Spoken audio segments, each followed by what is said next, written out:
Hi കൂട്ടുകാരെ, എല്ലാവർക്കും അജിതിനി ചാനലിലേക്ക് സ്വാഗതം. ഇന്ന് ചൂരൽമല ഉരുൾപൊട്ടൽ നടന്നിട്ട് ഇന്ന് 1 വർഷം തികയുകയാണ്. ഇനിയും 32 പേരുടെ അവശിഷ്ടങ്ങൾ കാണാനുണ്ട്. എത്ര പേരാണ് അതിനകത്ത് പോയ ഉറ്റവരും ഉടയവരും മക്കളും ഇല്ലയോ? ഒരാൾ ഒരു കട നടത്തുന്ന ഒരു തുണിക്കട നടത്തുന്ന ഒരാൾ പറയുന്നുണ്ട് അയാളുടെ 2 മക്കളും അച്ഛനും പോയെന്ന്. കൂടെ താമസിച്ചിരുന്ന എല്ലാവരും പോയിട്ട് നഷ്ടപ്പെട്ടു. ഇന്നലെ ഒരു കുഞ്ഞിനെ കാണിച്ചു, ഒരു അമ്മയും അച്ഛനെ നഷ്ടപ്പെട്ട ആ കുഞ്ഞിനെ മുസ്ലിങ്ങൾ 2 മുസ്ലിം ദമ്പതിമാർ എടുത്ത് വളർത്തുന്നത് ഇന്നലെ കാണിച്ചു. അതൊക്കെയാണ് വലിയൊരു മനസ്സെന്ന് പറയുന്നത്, ഇല്ലേ? പിന്നെ നിമിഷപ്രിയയുടെ വധശിക്ഷ മാറ്റിവെച്ചെന്നൊക്കെ കാന്താപുരം ഓഫീസിൽ നിന്നൊക്കെ പറയുന്ന കേട്ട്. പക്ഷേ അത് കേന്ദ്ര സർക്കാർ അത് തള്ളുകയാണ് ചെയ്യുന്നത്. കാരണം അവർക്ക് ഇതിപ്പോൾ കാന്തപുരത്തിന് അതിൻ്റെ ഇമേജ് കിട്ടുമെന്ന് വിചാരിച്ചിട്ടായിരിക്കും അവരത് നിഷേധിക്കുന്നത്. ആര് പാടുപെടുന്നോ അവർക്ക് അതിൻ്റെ ആ ക്രെഡിറ്റ് അവർക്കാണ് വേണ്ടുന്നതില്ലേ? നമ്മൾ കഷ്ടപ്പെട്ടിട്ട് നമ്മുടെ ക്രെഡിറ്റ് വേറൊരാൾ അടിച്ചിട്ട് പോകാൻ നമ്മൾ താമസിക്കുമോ? അതോ അല്ലെങ്കിൽ കാന്തപുരം ഇടപെട്ടില്ലായിരുന്നെങ്കിൽ പറയാമായിരുന്നു, ഇതിങ്ങനെ പൂത്തി വെച്ച് ആരും അറിയാതെ രഹസ്യമായിട്ട് വെച്ചിട്ട് ആയിരുന്നെങ്കിൽ പറഞ്ഞാൽ കേന്ദ്രം ഇടപെട്ടിട്ട ഇത് നടപ്പിലാക്കിയെന്ന് പറയാമായിരുന്നു. പക്ഷേ അതിന് സാധിക്കുന്നില്ല. അതേപോലെ തന്നെയാണ് ധർമ്മസ്ഥലത്തെ കാര്യങ്ങൾ. എല്ലാവരും പോകുന്ന കാണാൻ ധർമ്മസ്ഥലത്ത് പോകുകയെന്ന് പറഞ്ഞു. ഞാനും പോകാനിരുന്നത്. ഞാൻ ഇപ്പോൾ ചേട്ടനോട് പറയുന്നത് ഇനി പോകണ്ടെന്നാണ്. എത്ര പേരെ അവിടെ കൊന്നൊടുക്കിയതില്ലയോ?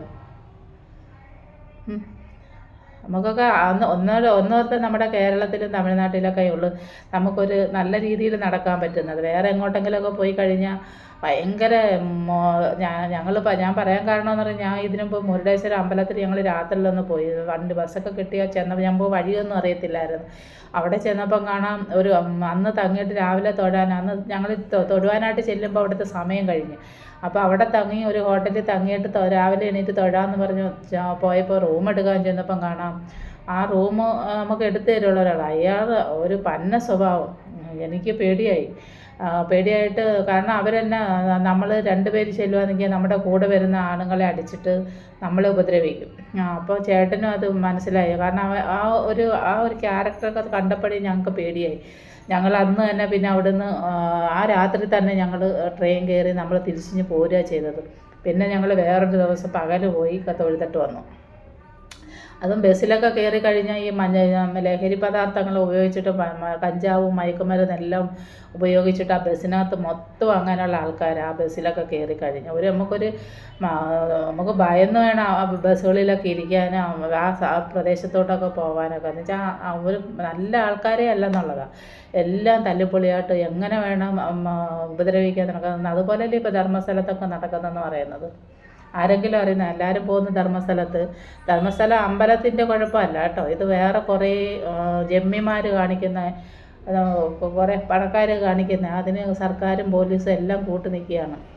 അല്ലെങ്കിൽ ഇത് എന്നെ അന്വേഷിച്ചിട്ട് ഇതിനൊരു നടപടിയൊക്കെ എടുക്കാൻ പറ്റുമായിരുന്നു. പക്ഷേ ഇപ്പോൾ ശുചീകരണ തൊഴിലാളി ഇറങ്ങി അദ്ദേഹത്തിൻ്റെ ജീവൻ നഷ്ടപ്പെട്ടാൽ ഇത് പറയണമെന്ന്, സമൂഹത്തിൻ്റെ മുന്നിൽ ഇത് പറയണമെന്ന് ചൊല്ലി അദ്ദേഹം വന്ന് പറഞ്ഞത് കൊണ്ടാണ് ഇത് നമ്മൾ അറിഞ്ഞത് തന്നെ. അദ്ദേഹത്തിനറിയാം അദ്ദേഹത്തിൻ്റെ ജീവൻ എപ്പോഴായാലും ഈവന്മാർ ഇല്ലാതാക്കുമെന്ന്. പക്ഷെ അയാളുടെ ജീവൻ പോയാലും ഇനിയുള്ള ആൾക്കാരെ രക്ഷിക്കണമെന്ന് വിചാരിച്ചിട്ട് അദ്ദേഹം പറഞ്ഞത് നല്ലൊരു മനസ്സല്ലേ. പിന്നെ ഇനി നിങ്ങൾക്കൊരു സന്തോഷ വാർത്ത പറയാനുണ്ടെന്ന് പറയുന്നത്, നമ്മുടെ കിസാൻ സമ്മാന പദ്ധതിയുടെ അത് പിന്നെ ഉടനെ കിട്ടും കേട്ടോ. അതിൻ്റെ ഡേറ്റ് നമുക്ക് ജൂണിൽ കിട്ടേണ്ടുന്നതായിരുന്നു. ഈ കേന്ദ്ര സർക്കാർ ഡേറ്റ് മാറ്റിയിരിക്കുന്നത്. അവരിനി ഈ ഓരോ ഇലക്ഷനൊക്കെ വരുമ്പോഴായിരിക്കും ഡേറ്റ് പ്രഖ്യാപിക്കുന്നത്. അതുപോലെ നമുക്ക് ഇതുവരെ കിട്ടിയതല്ലേ. പിന്നെ അതിൻ്റെ ചിലപ്പോൾ 1 2 അങ്ങോട്ടും ഇങ്ങോട്ടും പോകും. മസ്റ്ററിങ് എല്ലാവരും ചെയ്തില്ലെന്നാണ് പറഞ്ഞത്. 31-ാം തീയതി വരെയാണ് അതിൻ്റെ അവസാനത്തെ ഡേറ്റ്. ഇനി ചെയ്യാൻ ആരെങ്കിലും ഉണ്ടെങ്കിൽ പോയി ചെയ്യണം. പിന്നെ ഇനി ഒരു കാര്യം പറയാനുള്ളത്, ഓണ ബമ്പർ. ഇപ്പോൾ ഓണ ബമ്പർ ഇറങ്ങിയിരിക്കുകയാണ്. നമ്മുടെ ഗവൺമെൻറ് ഇറക്കിയിട്ടുണ്ട്. ഈ ഓണ ബമ്പറിനെ നമ്മൾ വെളിനാട്ടിലൊക്കെ പോയി നമ്മൾ എടുക്കും. 25 കോടിക്ക് ടിക്കറ്റ് എടുക്കണമെങ്കിൽ 10-15,000 രൂപ കൊടുക്കണം ഒരു ടിക്കറ്റിന്. പക്ഷെ അത് നമ്മുടെ നാട്ടിൽ 25 കോടിക്ക് 500 രൂപയുള്ളൂ. എല്ലാവരും പോയി എടുക്കണം. ഭാഗ്യം എപ്പോഴാണ് വന്ന് നമുക്ക് വരുന്നതെന്ന് അറിയാൻ പറ്റത്തില്ലല്ലോ. അതുകൊണ്ട് എടുക്കണം കേട്ടോ. പിന്നെ 1ാം പ്രൈസ് എന്ന് പറയുന്നത് 25 കോടി.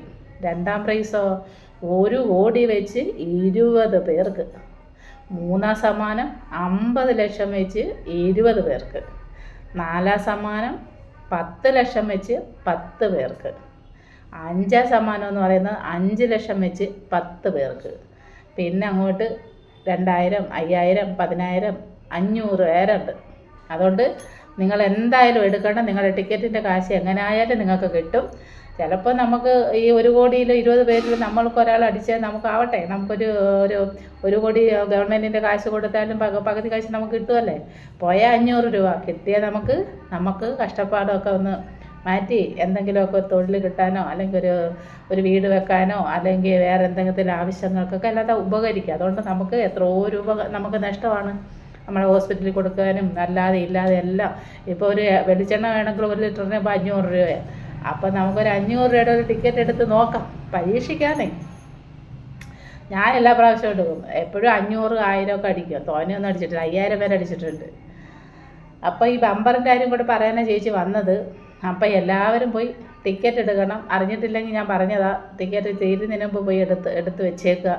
ചിലവരുണ്ട് നിറയെ ടിക്കറ്റ് മേടിച്ച് വെക്കും, ഏതെങ്കിലും ഒന്ന് അടിക്കട്ടെന്ന് വെച്ചിട്ട്. അത് കാശുള്ളവർക്ക് അങ്ങനെ എടുത്ത് വെക്കാം. പക്ഷേ നമ്മളെപ്പോലുള്ളവർ 500 രൂപ തന്നെ വെച്ച് എടുക്കുന്നത് വലിയ കഷ്ടത്തിലാണ് ഇല്ലേ. നമ്മൾ അത് അടിക്കുകയാണെങ്കിൽ നമുക്കൊരു പ്രയോജനം ഉണ്ടാവില്ലേ പോയി എടുക്കുന്നത്. അതുകൊണ്ട് നിങ്ങൾ പോയി അങ്ങ് എടുക്കണം കേട്ടോ.